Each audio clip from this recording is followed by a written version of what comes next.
안녕하세요. 의학 상식을 바로잡아주는 의사 닥터3입니다. 오늘도 제 영상을 클릭하신 분들에게 감사드립니다. 지난 영상에서 트럼프의 신장 건강 상태를 공개하면서 혈관벽에 쌓이는 칼슘의 양을 체크하는 것은 심근경색 등의 심장 발작과 전체적인 사망 가능성을 가장 잘 예측하는 지표라고 말씀드렸습니다. 위에 링크를 참고해주세요. 즉, 혈관에 쌓인 칼슘을 제거할 수만 있다면 딱딱해진 혈관이 다시 말랑말랑하게 건강해질 겁니다. 그러면 혈관에 낀 칼슘을 제거할 수 있는 중요한 성분들에 대해서 하나씩 알아보겠습니다.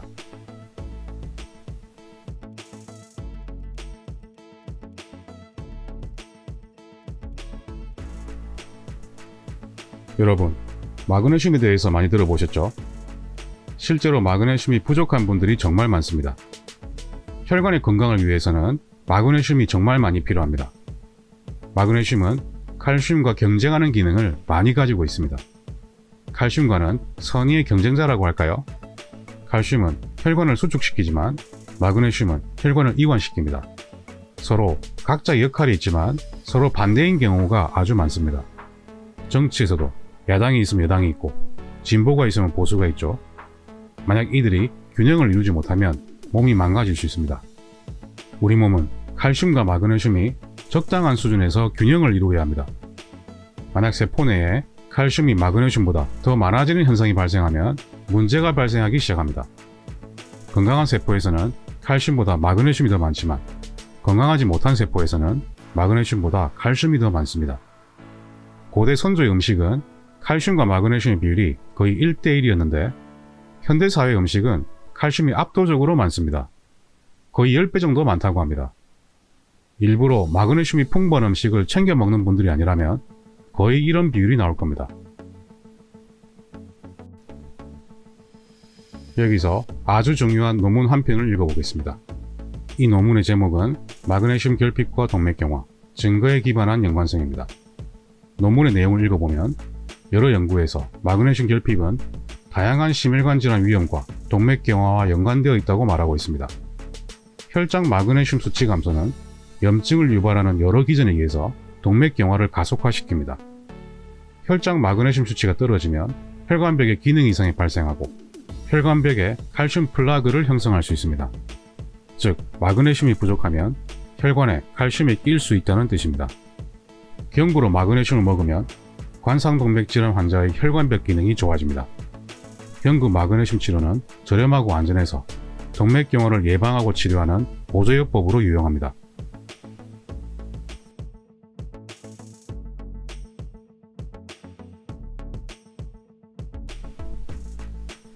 다음은 비타민 D3입니다. 혈관 건강을 위해서는 없어서는 안 될 정말 중요한 성분입니다. 그리고 항바이러스 효과로서는 단연 1순위라고 예전 영상을 통해 강조드린 바 있습니다. 요즘 시국에서는 가장 중요한 성분이 바로 이 비타민 D3일 겁니다. 여기서 논문 한 편을 보겠습니다. 논문의 제목은 남성에서의 비타민 D3와 심근경색의 위험도입니다. 논문의 내용을 읽어보면 40에서 70세 남성 18,255명을 10년간 추적해서 관찰했습니다. 비타민 D3 혈중 농도가 15 이하인 경우에는 30 이상에 비해 심근경색 위험이 무려 2배나 증가했습니다. 또 다른 논문의 제목을 보면 비타민 D3 결핍과 심혈관 질환 위험도인데 1739명을 대상으로 5.4년간 연구했습니다. 비타민 D3 혈중 농도가 15 미만인 경우에는 심혈관 질환의 위험이 무려 62%나 증가했습니다. 정말 무서운 결과라고 해석할 수 있겠습니다. 또 다른 연구의 제목을 보면 혈장 비타민 D3 수치와 고혈압의 발생 위험도인데 1811명을 대상으로 연구했습니다. 비타민 D3 혈중 농도가 15 이하인 경우에는 30 이상에 비해 고혈압 발생 위험이 무려 3.2배나 증가했습니다. 소화에서 비타민 D3가 부족하면 성인이 되어서 동맥경화증이 발생할 위험이 높아진다고 합니다. 핀란드 투르크 대학에서 3세에서 18세 사이 소아 2148명을 대상으로 연구했는데 비타민 D3가 부족했던 아이들은 약 25년 뒤에 확인했더니 동맥경화증 발생 위험도가 21.9%나 높았다고 합니다.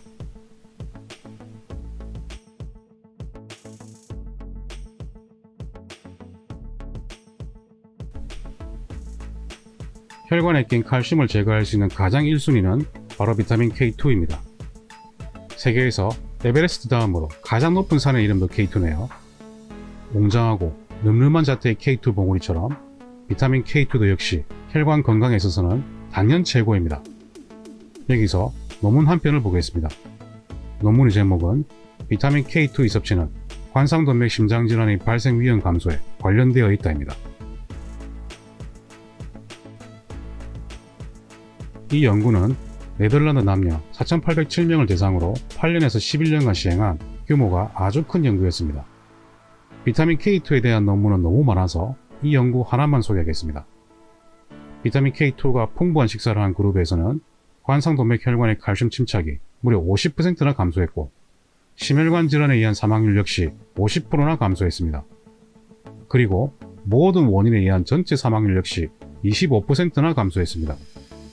정말 놀라운 결과가 아닐 수 없습니다. 그러면 왜 비타민 K2는 이렇게 혈관에 좋은 걸까요? 그것은 바로 비타민 K2의 특별한 기능 때문입니다. 칼슘은 뼈 외의 다른 조직에 쌓이게 되면 문제가 발생할 수 있습니다. 혈관벽에는 칼슘이 쌓여 있을 필요가 없죠.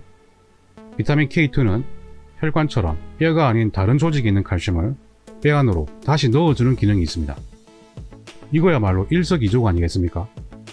다른 조직에 필요 없이 끼어있는 칼슘을 뼈에 다시 넣어준다면 뼈도 튼튼해질 수 있겠죠.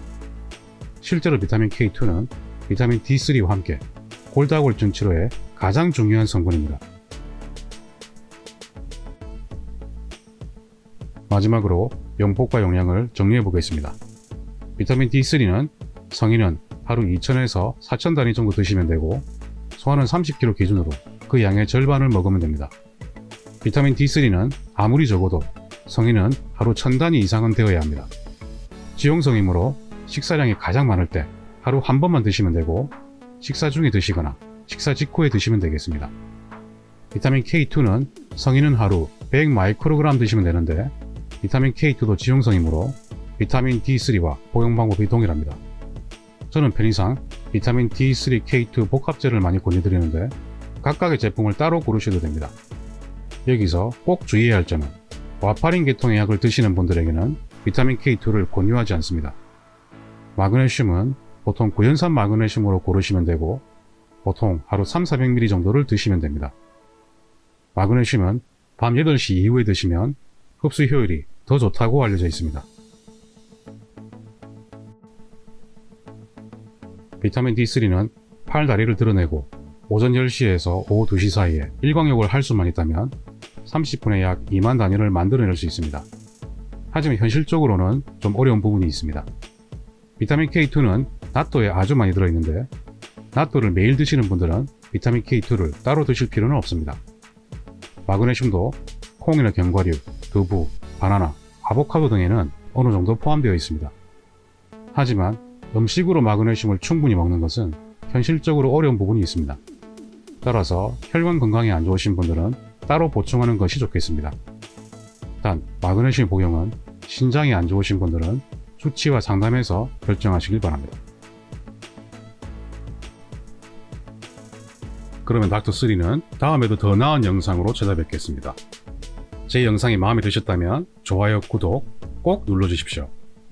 영상을 제작하는 저에게 아주 큰 힘이 됩니다. 그러면 여러분 다음 영상 때까지 건강하세요. 닥터3는 여러분의 건강을 응원합니다.